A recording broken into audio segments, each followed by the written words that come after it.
नमस्कार दोस्तों, स्वागत है आपका हमारी एपीएस क्लासेस में। चैनल पर अगर आप नए हैं तो चैनल को सब्सक्राइब करना बिल्कुल ना भूलें, साथ ही शेयर कमेंट लाइक भी करें। चलिए दोस्तों आगे बढ़ते हैं। आज है हमारी अन्य क्रियाएं। अन्य क्रियाओं में सबसे पहले पढ़ते हैं हम सहायक क्रिया। आइए देखते हैं क्या है ये। सहायक क्रिया मुख्य क्रिया के साथ प्रयुक्त होकर अर्थ को स्पष्ट एवं पूर्ण करने में सहायता करती है। देखिए दोस्तों, ये जो सहायक क्रिया होती है वो आपकी मुख्य क्रिया में प्रयुक्त होकर अर्थ को स्पष्ट करती है। ठीक है दोस्तों, चलिए जान लेते हैं कैसे। उदाहरण, मैं घर जाता हूँ। अब मैं घर जाता करें तो क्या अच्छा लगेगा? नहीं अच्छा लगेगा।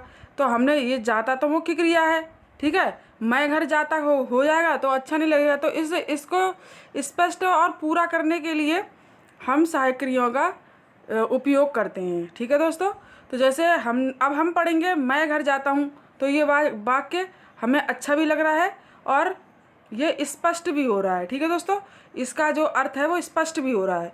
तो जो आपके सहायक क्रियाएं होती हैं, जैसे आपका वे हंस रहे थे, ठीक है, तुम पढ़ते हो, तो जैसे हूँ, थे, थी, ठीक है, हैं, हूँ, ये सारे शब्द जो होते हैं वो सब आपकी सहायक क्रियाएं होती हैं। ठीक है दोस्तों, चलिए आगे बढ़ते हैं। अब है क्रियार्थक संज्ञा। दूसरा टॉपिक है हमारा क्रियार्थक संज्ञा। तो क्रियार्थक संज्ञा क्या होती है, इसे भी हम समझ लेते हैं। जब कोई क्रिया संज्ञा के भांति व्यवहार में आती है उसे क्रियार्थक संज्ञा कहते हैं। ठीक है दोस्तों, देखिए जब कोई क्रिया संज्ञा की तरह व्यवहार में आए, ठीक है दोस्तों, संज्ञा की तरह व्यवहार में आए तो वो क्रियार्थक संज्ञा होती है। ठीक है, ऐसी क्रियार्थक संज्ञा भाववाचक संज्ञा में आती हैं। ठीक है दोस्तों, ऐसी जो क्रियार्थक संज्ञा होती हैं वो भाववाचक संज्ञाओं में आती हैं। देखिए जैसे आपका है राम टहलता है। ठीक है दोस्तों, अब क्या है यहाँ पर, देखिए आप, जो राम है, राम टहल रहा है, ठीक है, तो जो टहलना शब्द है, टहलता शब्द है, ये यहाँ पर क्रिया के रूप में प्रयुक्त हुआ है। ठीक है दोस्तों, और इसी शब्द को दूसरे वाक्य में टहलना स्वास्थ्य के लिए लाभप्रदायक है, तो ये दूसरे वाक्य में संज्ञा के रूप में प्रयोग किया गया है। ठीक है दोस्तों, समझ में आया आपके? चलिए आगे बढ़ते हैं। अब है पूरक। ठीक है, पूरक क्या है इसे समझ लेते हैं हम। कुछ अकर्मक और सकर्मक क्रियाएं ऐसी होती हैं जो कर्ता और कर्म के अनुसार रहते हुए भी पूरा अर्थ प्रकट नहीं करती। इस स्थिति में वाक्य क्रिया का अर्थ पूरा करने के लिए जो शब्द जोड़े जाते हैं उन्हें पूरक कहते हैं। ठीक है दोस्तों, देखिए कुछ अकर्मक और सकर्मक क्रियाएं होती हैं, ठीक है, जो कि कर्ता और कर्म के अनुसार होते हुए भी अर्थ को पूरा नहीं कर पाती हैं। ठीक है दोस्तों, मतलब अकर्मक क्रियाएं होती हैं, सकर्मक क्रियाएं होती हैं और कर्ता और कर्म होता है, ठीक है, लेकिन उसके बाद भी वो अर्थ को पूरा नहीं कर पाती हैं। ठीक है दोस्तों, तो क्या होता है, उन अर्थों को पूरा करने के लिए वाक्य में जो शब्द जोड़ जाते हैं वो हमारे पूरक शब्द कहलाते हैं। ठीक है दोस्तों, क्या कहलाते हैं? पूरक शब्द। जैसे उन्होंने उसे डॉक्टर बनाया। ठीक है, अब देखिए उन्होंने कर्ता है यहाँ पर, ठीक है, और बनाया क्रिया है यहाँ पर। अब कर्ता और क्रिया के होते हुए भी यहाँ पर क्या है, डॉक्टर की जरूरत पड़ गई। ठीक है, यहाँ पर डॉक्टर शब्द का प्रयोग किया गया। तो उन्होंने उसे बनाया, अगर इस तरह से बोलेंगे, डॉक्टर हटा देंगे तो शायद इतना स्पष्ट अर्थ समझ में नहीं आएगा, लेकिन उन्होंने उसे डॉक्टर बनाया तो हमारा इसमें अर्थ स्पष्ट समझ में आ रहा है। अतः ये जो डॉक्टर शब्द है ये हमारा पूरक है। ऐसे ही उन्होंने उसको कथाकार बनाया। ठीक है, तो इसमें भी कर्ता और क्रिया दोनों के होते हुए यहाँ पर कथाकार की जरूरत पड़ रही है। ठीक है दोस्तों, तो यहाँ पर क्या है, जो कथाकार शब्द है वो हमारा पूरक शब्द है। वाक्य को पूरा करने के लिए हमें क्या जरूरत पड़ती है, जिन शब्दों की जरूरत पड़ती है वो हमारे पूरक कहलाते हैं, पूरक शब्द कहलाते हैं। ठीक है, इसमें जिन वाक्यों में सकर्मक क्रिया भी होगी, अकर्मक क्रिया भी होगी और कर्ता भी होगा, कर्म भी होगा, लेकिन फिर भी हमें शब्दों को जोड़ने की जरूरत पड़ेगी। अब इस वाक्य में जैसे हमारा क्या है, उसे कर्म, उसे को कर्म, ठीक है, मान लिया इसमें ये करता, ये करता, ये क्रिया, ये क्रिया, तो ये हमारे शब्द पूरक कहलाएंगे। ठीक है दोस्तों, चलिए समझ लिया होगा आपने, आगे बढ़ते हैं। अब है तात्कालिक क्रिया। तात्कालिक क्रिया क्या होती है?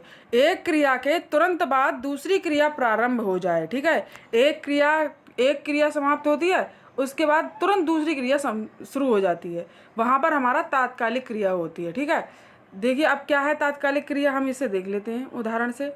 वह खाना खाते ही सो गया। अब यहाँ पर क्या है, वह उसने मतलब जो भी है, उसने खाना खाया और वो सो गया। ठीक है, वह खाना खाते ही सो गया, मतलब उसने पहला काम किया अपना खाना खाने का, और दूसरा काम तुरंत सो गया। ठीक है, तो यहाँ पर क्या है, तात्कालिक क्रिया। ऐसे ही मेरे जाते ही वह हंसने लगा। ठीक है, अब क्या है, यहाँ पर भी दो क्रियाएं। यहाँ पर क्या है, मेरे जाते ही, जाना एक क्रिया है। ठीक है, मेरे जाते ही, और हंसना भी एक क्रिया है। तो जाने का काम जैसे ही समाप्त हुआ, वैसे ही हंसने का काम शुरू हो गया। तो हंसना क्या है, हमारा तात्कालिक क्रिया। ठीक है दोस्तों, यहाँ पर सोना तात्कालिक क्रिया और यहाँ पर हंसना तात्कालिक क्रिया। तो आई समझ में। चलिए आगे बढ़ते हैं। अब है हमारा अनुकरणात्मक क्रिया। ठीक है, अनुकरणात्मक क्रिया क्या होती है? देखिए, ध्वनि के प्रभाव से होने वाली जो क्रियाएं होती हैं, वो आपकी ध्वनि से जो प्रभावित होती हैं, वो अनुकरणात्मक क्रियाएं होती हैं। ठीक है दोस्तों, इसकी परिभाषा समझ लेते हैं। वे क्रियाएं जो किसी ध्वनि का अनुकरण करके बनाई जाती हैं, ठीक है, या वे क्रियाएं जो ध्वनि के अनुकरण के आधार पर बनती हैं, अनुकरणात्मक क्रियाएं कहलाती हैं। ठीक है दोस्तों, देखिए जो क्रियाएं आपके किसी ध्वनि मतलब किसी आवाज़ के अनुकरण से बनाई जाती हैं, ठीक है, वे क्रियाएं आपकी अनुकरणात्मक क्रियाएं कहलाती हैं। ठीक है, जैसे कि मतलब आपका जैसे हिन हिन घोड़ा है, जैसे हिन हिन हिन इस तरह की आवाज़ होती है। ठीक है, और जैसे आपका और भी बहुत सारे आवाज़ें हैं आपकी, जैसे मान लीजिए आपकी हिन हिन की आवाज़ है, आपकी कू कू की आवाज़ होती है, टिम टिम की आवाज़ होती है, और भी इत्यादि आवाज़ें हैं जिनको हमने उनकी आवाज़ के आधार पर, उनकी ध्वनियों के आधार पर हमने उन्हें क्रियाओं का रूप दे दिया है। ठीक है, तो जैसे कि तारे टिमटिमा रहे हैं, तो यहाँ पर टिमटिमाना जो है ये अनुकरण क्रिया में जो है आ गया। ऐसे ही घोड़ा हिनहिना रहा है, तो हिनहिनाना क्या है, हिनहिनाना आवाज़ है। ठीक है, लेकिन मतलब ध्वनि है, लेकिन हमने यहाँ पे इसे क्रिया के रूप में प्रयुक्त किया है। ठीक है, तो यहाँ पे घोड़ा हिनहिना रहा है, तो घोड़ा हिनहिनाना क्रिया कर रहा है। ठीक है, तो ये क्रिया हिनहिनाना क्रिया जो है वो क्या है हमारी, वो हमारी अनुकरणात्मक क्रिया है। ऐसे कोयल कूक रही है, तो कोयल जो कू कू कू कू कू कू कू की आवाज़ जो ध्वनि होती है, उस ध्वनि से हमने जो है कूक जो आपकी क्रिया है उसे हमने रूप में लेकर आए हैं। ठीक है, तो यहाँ पर कूकना जो है वो आपका क्या है, अनुकरणात्मक क्रिया है। ऐसे ही टन टन टन टन, ऐसी बहुत सारी हैं। ठीक है, टन टनाना, या बहुत सारी क्रियाएं हैं जो कि ध्वनियों के अनुसार बनाई गई हैं। ठीक है दोस्तों, जो ध्वनियों के अनुसार क्रियाएं बनाई गई हैं वो आपकी अनुकरणात्मक क्रियाएं कहलाती हैं। चलिए आगे बढ़ते हैं। अब है हमारी समापिका क्रिया। ठीक है दोस्तों, समापिका क्रिया क्या होती है? हिंदी में क्रिया सामान्यतः वाक्य में के अंत में लगती है, वाक्य क्रिया से समाप्त होता है, इसी कारण ऐसी क्रिया को समापिका क्रिया कहा जाता है। देखिए दोस्तों, जो हिंदी की जो क्रियाएं होती हैं वो सामान्यतः वाक्य के जो अंत में लगती हैं। ठीक है, जो हिंदी का जो वाक्य होता है उसमें जो क्रियाएं होती हैं वो अधिकांश वाक्य के लास्ट में लगती हैं, अंत में लगती हैं। ठीक है, वाक्य क्रिया से समाप्त होता है, और वाक्य जो होता है वो क्रिया से ही समाप्त होता है। ठीक है, आपका जो वाक्य होगा, जैसे वह जाता है, वह खाता है, वह पढ़ता है, इस तरह से, तो लास्ट में जो वाक्य हमारा समाप्त हुआ है तो वो क्रिया से ही समाप्त हुआ है। ठीक है, इसी कारण ऐसी क्रिया को समापिका क्रिया कहा जाता है। इसी कारण ऐसी क्रिया को क्या कहा जाता है? समापिका क्रिया कहा जाता है। ठीक है दोस्तों, जैसे उदाहरण, राम विद्यालय गया। ठीक है, तो क्या है, यहाँ पर राम करता है, विद्यालय कर्म है, और जाना क्या है, क्रिया है। तो गया यहाँ हमारी क्रिया से हमारा वाक्य समाप्त हो रहा है। ठीक है, तो यहाँ पर क्या है, हमारा समापिका क्रिया है। ऐसे ही इसने भिखारी को खाना खिलाया।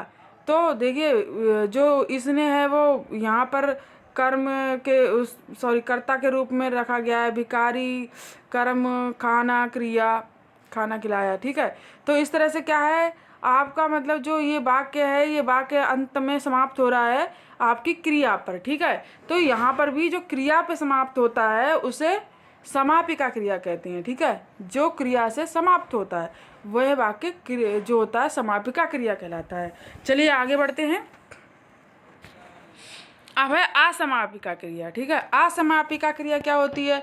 जो क्रिया अपने सामान्य स्थान वाक्य के अंत में ना आकर कहीं अन्यत्र आए वह असमापिका क्रिया होती है। ठीक है, देखिए जो क्रिया समापिका में क्या था, समापिका में क्रिया अंत में आएगी। ठीक है, और इसमें क्या होगा, इसमें क्रिया अपने स्थान पर नहीं आएगी। ठीक है, अंत में ना आकर वो अपने स्थान पर नहीं आएगी, वो कहीं और आएगी, वहाँ पे आपकी असमापिका क्रिया होगी। ठीक है, जैसे उसने डूबते बच्चे को बचा लिया। अब इसमें क्या है, इसमें क्रिया कहाँ पे आ रही है आपकी, यहाँ आ रही है। ठीक है, क्रिया को आना चाहिए कहाँ पे, यहाँ पे, लेकिन क्रिया आ कहाँ रही है, क्रिया आपके मतलब शुरुआत में ही आ रही है। उसने डूबते बच्चे को बचाया। ठीक है, अतः जो डूबना है वो क्रिया है और आपकी डूबना है वो आपकी असमापिका क्रिया है। ठीक है दोस्तों, ऐसे ही यही कहते हुए वह चला गया। ठीक है, यही कहते हुए वह चला गया। ठीक है दोस्तों, इस तरह से बहुत सारे वाक्य हैं। चलिए आगे बढ़ते हैं। चलिए दोस्तों आगे बढ़ते हैं। अब है हमारा कृदंत क्रिया। ठीक है दोस्तों, क्या है कृदंत क्रिया। ठीक है, कृदंत क्रिया क्या होता है, वे क्रिया शब्द जो संस्कृत भाषा की मूल धातु से प्रत्यय जुड़ने पर बनती हैं। देखिए वे क्रिया शब्द जो संस्कृत भाषा की मूल धातु के में प्रत्यय जोड़ने पर बनती हैं। ठीक है, वो आपकी क्या कहलाती है, कृदंत क्रिया कहलाती है। ठीक है दोस्तों, क्या कहलाती है, कृदंत क्रिया। चलिए आगे बढ़ते हैं, उदाहरण से समझ लेते हैं हम इसे। जैसे चल है। ठीक है, चल आपका धातु है। ठीक है, तो चल धातु में ता जोड़ कर बन गया चलता। फिर चल धातु में कर जोड़ दिया चलकर। चल धातु में ना जोड़ दिया चलना। ठीक है दोस्तों, ऐसे ही पढ़ का पढ़ता, पढ़कर पढ़ना। लिख धातु लिखता, लिखकर लिखना। ऐसे बहुत सारी धातुएं हैं, उनमें हम प्रत्यय जोड़ देंगे और प्रत्यय जोड़कर जो भी शब्द बनेंगे वो आपके क्या कहलाए जाएंगे, कृदंत धातु कहलाए जाएंगे। ठीक है दोस्तों, चलिए आगे बढ़ते हैं। अब है हमारा नामिक क्रिया या नाम बोधक या मिश्र क्रिया। देखिए इसे नामिक क्रिया के नाम से भी जाना जाता है, इसे नाम बोधक क्रिया के नाम से भी जाना जाता है और इसे मिश्र क्रिया के नाम से भी जाना जाता है। चलिए आइए देखते हैं क्या है ये। नामित क्रिया में एक अंश संज्ञा या विशेषण का होता है। देखिए इसमें सबसे पहली बात क्या होती है, इसका जो एक अंश होगा वो तो संज्ञा का होगा या फिर विशेषण का होगा। ठीक है दोस्तों, दोनों में से किसी एक का होगा। यह क्रिया अपने पूर्ववर्ती शब्द से मिलकर नामित क्रिया का निर्माण करती है। ये क्रिया जो होती है वो अपने पहले वाले शब्द से मिलकर नामित क्रिया का निर्माण करती है। ठीक है, देखिए इसको हम समझ लेते हैं। संज्ञा अथवा विशेषण के साथ क्रिया जुड़ने से नामित या नाम बोधक क्रिया बनती है। देखिए कैसे बनती है, इसे हम उदाहरण से समझ लेते हैं। ठीक है दोस्तों, देखिए सबसे पहला शब्द है हमारा संज्ञा। संज्ञा का है हमारा लाठी। ठीक है, और क्रिया का है हमारा मारना। तो लाठी मारना जो शब्द बना वो हमारा बना नामबोधक क्रिया का या नामिक क्रिया का या मिश्र क्रिया का। ठीक है दोस्तों, ऐसे ही रक्त हमारी संज्ञा थी। ठीक है, और क्रिया हमारी खोलना थी, और रक्त खोलना दोनों को हमने जोड़ा तो हमारा शब्द बना रक्त खोलना। ठीक है, तो जो रक्त खोलना बना है ये हमारा नामबोधक नामिक या मिश्र क्रिया है। ठीक है दोस्तों, ऐसे याद हमारी संज्ञा है और होना हमारी क्रिया है। तो याद होना एक शब्द बन गया और ये हमारा है नामबोधक क्रिया या फिर नामिक क्रिया या फिर मिश्र क्रिया। ठीक है दोस्तों, ऐसे ही हमारे विशेषण से भी बने हैं। जैसे हमारा विशेषण इधर है और विशेषण में हमारी क्रिया है, तो हमारा विशेषण शब्द है दुखी। ठीक है, और क्रिया है हमारा होना, तो दुखी होना शब्द बना ये हमारा नामित या नामबोधक या मिश्र क्रिया बन गई। ठीक है दोस्तों, ऐसे ही हमारा विशेषण है पीला, क्रिया है पढ़ना, तो पीला पढ़ना शब्द बना, ये हमारी नामित या नामबोधक या मिश्र क्रिया बन गई। ठीक है दोस्तों, ऐसे ही हमारा बुरा, हमारा विशेषण, लगना क्रिया, बुरा लगना शब्द बना, नामित क्रिया या फिर नामित क्रिया या फिर नामबोधक क्रिया या फिर मिश्र क्रिया। ठीक है दोस्तों, चलिए आगे बढ़ते हैं।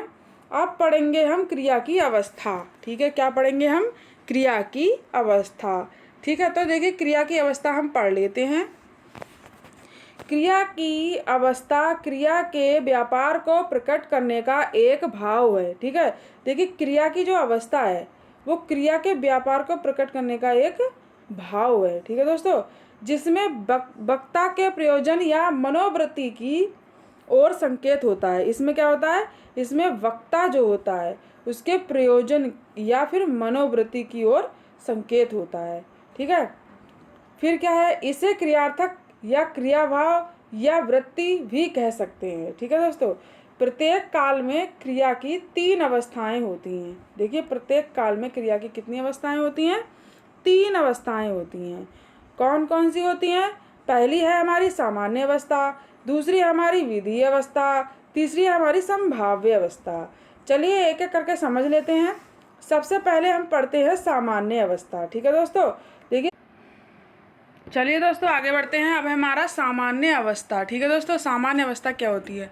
जिस किसी क्रिया से सामान्य अवस्था का बोध हो। ठीक है, देखिए जो भी क्रिया होगी आपकी, उस क्रिया से आपकी सबसे पहली बात सामान्य अवस्था का बोध होगा। दूसरी बात, किसी विधान का निश्चय ज्ञात होगा। ठीक है, वहाँ पर आपकी सामान्य अवस्था क्रिया होगी। ठीक है दोस्तों, देखिए अब इसे हम उदाहरण से समझ लेते हैं। जैसे रमेश आया। ठीक है, तो यहाँ पर क्या है? यहाँ पर आपका आया शब्द आया है। रमा खेल रही है, यहाँ पर क्या है आपका? खेल रही, खेलना आया है। सीता दौड़ रही है, तो यहाँ पर दौड़ना आया है। ठीक है दोस्तों, तो यहाँ पर क्या है आपका? यहाँ आपका आया, खेल रही, दौड़ रही। ठीक है, ये सब जो आए हैं, तो इसमें आपके आने और खेलने और दौड़ने, ठीक है, इनके विधान का निश्चय हुआ है। ठीक है, क्या हुआ है? इनके विधान, इन तीनों के विधान का निश्चय हुआ है। तो यहाँ पर जैसे आने का, खेलने का, दौड़ने का, ठीक है, इनके विधान का निश्चय हुआ है। तो आपका यहाँ पर क्या होगा? आपके इन वाक्यों में होगा सामान्य अवस्था। ठीक है दोस्तों, क्या होगी? सामान्य अवस्था। चलिए आगे दोस्तों आगे बढ़ते हैं। अब है हमारा विधि अवस्था। ठीक है दोस्तों, क्या है? विधि अवस्था। देखिए विधि अवस्था क्या है? जिस क्रिया से आज्ञा, ठीक है, आपकी आज्ञा, आपका प्रार्थना और प्रश्न, इनके भाव प्रकट होंगे, वहाँ पर आपकी विधि अवस्था होगी। ठीक है, देखिए विधि अवस्था के पहले उदाहरण समझ लेते हैं। जैसे उदाहरण है, तुम खाओ, क्या मैं अंदर आ जाऊं? ठीक है, तो तुम खाओ, इसमें देखो आज्ञा, और क्या मैं अंदर आ जाऊं तो क्या लग गया? तो प्रश्नवाचक। ठीक है, अब देखिए जो आपकी ये जो अवस्था है, विधि अवस्था, इसे 2 भागों में बांटा गया है। ठीक है, कितने भागों में बांटा गया है? 2 भागों में। पहला है आपका प्रत्यक्ष विधि, दूसरा है आपका परोक्ष विधि। तो आप सबसे पहले प्रत्यक्ष विधि देखते हैं। देखिए प्रत्यक्ष विधि क्या है? इस विधि से आज्ञा, प्रार्थना, प्रश्न आदि का वर्तमान काल में कार्यान्वित होना ज्ञात होता है। ठीक है, देखिए ये क्या है? इस विधि में आपका क्या होता है? इस विधि में आपकी आज्ञा, प्रार्थना, प्रश्न आदि का वर्तमान काल में, ठीक है, आज्ञा, प्रार्थना, प्रश्न का वर्तमान काल में कार्यान्वित होना ज्ञात होता है। ठीक है, क्या होता है? कार्यान्वित होना ज्ञात होता है। काय में? वर्तमान काल में। ठीक है, किस किस का? आज्ञा का, प्रार्थना का और प्रश्न का। वहाँ पर आपकी क्या होती है? प्रत्यक्ष विधि होती है। क्या होती है? प्रत्यक्ष विधि। चलिए इसे उदाहरण से समझ लेते हैं। अभी विद्यालय जाओ, तो यहाँ पर क्या हो रही है? आपकी आज्ञा। सबसे पहली बात तो यहाँ पर आज्ञा हो रही है, दूसरी बात ये वर्तमान काल है, ठीक है। हम यहाँ खेले, ठीक है, तो हम यहाँ खेले, यहाँ पर भी आपका वर्तमान आ रहा है, ठीक है। हे प्रभु उसकी रक्षा करो, यहाँ पर भी आपका वर्तमान काल आ रहा है, ठीक है। और क्या आ रहा है, आपकी प्रार्थना आ रही है, क्या हो रही है, प्रार्थना हो रही है, ठीक है दोस्तों। चलिए आगे बढ़ते हैं। अब है हमारा परोक्ष विधि। क्या है हमारी परोक्ष विधि। परोक्ष विधि क्या होती है, इस विधि से आज्ञा, प्रार्थना, प्रश्न आदि का भविष्यत काल में कार्यान्वित ज्ञात होना होता है, ठीक है। इसमें क्या है, उसमें था वर्तमान काल में, और इसमें क्या है, इसमें है भविष्य काल में, ठीक है। वहाँ पर आपकी क्या होती है, परोक्ष विधि होती है। चलिए इसे भी उदाहरण से समझ लेते हैं। तुम कल विद्यालय जाना, मतलब जो आने वाला कल है उसमें तुम विद्यालय जाना, तो यहाँ पर क्या है, भविष्य काल है, ठीक है। क्या है, भविष्य काल आ रहा है, ठीक है। और जाना, यहाँ पर क्या है, आज्ञा आ रही है। क्या तुम मैदान में खेलोगे, तो यहाँ पर क्या है, यहाँ पर वो पूछ रहा है, तो यहाँ पर प्रश्न आ रहा है, ठीक है। और दूसरा क्या आ रहा है, भविष्यत काल आ रहा है। तीसरा, आप मुझे पुस्तक दीजिएगा, तो यहाँ पर भी आपका भविष्य काल आ रहा है, ठीक है दोस्तों। तो ये क्या है, और क्या है, रिक्वेस्ट आ रही है, प्रार्थना आ रही है, ठीक है। तो यहाँ पर भी आपकी क्या होगी, कौन सी विधि होगी, आपकी परोक्ष विधि होगी, ठीक है दोस्तों।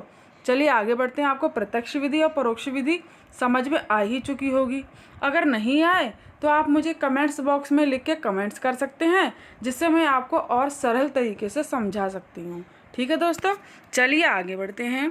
अब है हमारा संभाव्य अवस्था, ठीक है। क्या है, संभाव्य अवस्था, जिस क्रिया से अनुमान, इच्छा, संदेह का बोध हो, ठीक है दोस्तों। देखिए जो क्रिया होती है हमारी, उस क्रिया से अगर हमारा अनुमान लगाया जाएगा, इच्छा होगी, संदेह प्रकट होगा, तो वहाँ पे हमारा क्या होगी, संभाव्य क्रिया होगी, सॉरी संभाव्य अवस्था होगी, ठीक। क्या होगी, संभाव्य अवस्था। चलिए उदाहरण से समझ लेते हैं। जैसे शायद वह कोलकाता में मिल जाए, तो देखिए शायद वह कोलकाता में मिल जाए, ये क्या है, यहाँ पर हमारा संदेह है, ठीक है। शायद मिल जाए, नहीं भी मिल सकता है, ठीक है। तो यहाँ पर कौन सी क्रिया होगी, हमारी संभाव्य क्रिया होगी, मतलब हमें सिर्फ संभावना है, ठीक है। हमें संभावना है कि शायद मिल जाए। ऐसी वह घर पर होगा या नहीं, इसमें भी संभाव्य है, ठीक है। तो यहाँ पर भी संदेह है हमें, जहाँ पर संदेह होता है वहाँ पर आपकी संभाव्य क्रिया होती है। तो यहाँ पर भी हमें संदेह है कि शायद वो घर पर होगा या नहीं होगा, ठीक है। वह घर पर होगा या नहीं होगा, क्या पता। मैं परीक्षा में शायद उत्तीर्ण हो जाऊं, तो कुछ पता नहीं है, फेल भी हो सकते हैं, ठीक है, पास भी हो सकते हैं, कुछ पता नहीं है। तो इसलिए बोल रहा है कि मैं परीक्षा में शायद उत्तीर्ण हो जाऊं, तो यहाँ पर भी संदेह है, ठीक है। यहाँ पर भी संदेह है और यहाँ पर भी संदेह है। तो आपका क्या है, ये संभाव्य है, ठीक है। क्या है, संभाव्य अवस्था है ये आपकी। वह कल आएगा या नहीं, क्या पता, आ भी सकता है और नहीं भी आ सकता है, तो यहाँ पर भी संदेह है। तो यहाँ पर भी आपकी क्या है, संभाव्य अवस्था है, ठीक है दोस्तों। तो दोस्तों आपकी क्रिया यहीं समाप्त होती है। कल मिलते हैं कुछ प्रश्न उत्तरों के साथ, कुछ प्रश्न श्रृंखलाओं के साथ। हमारी वीडियो अच्छी लगी हो तो इसे लाइक ज़रूर करिएगा, ठीक है दोस्तों। नमस्कार।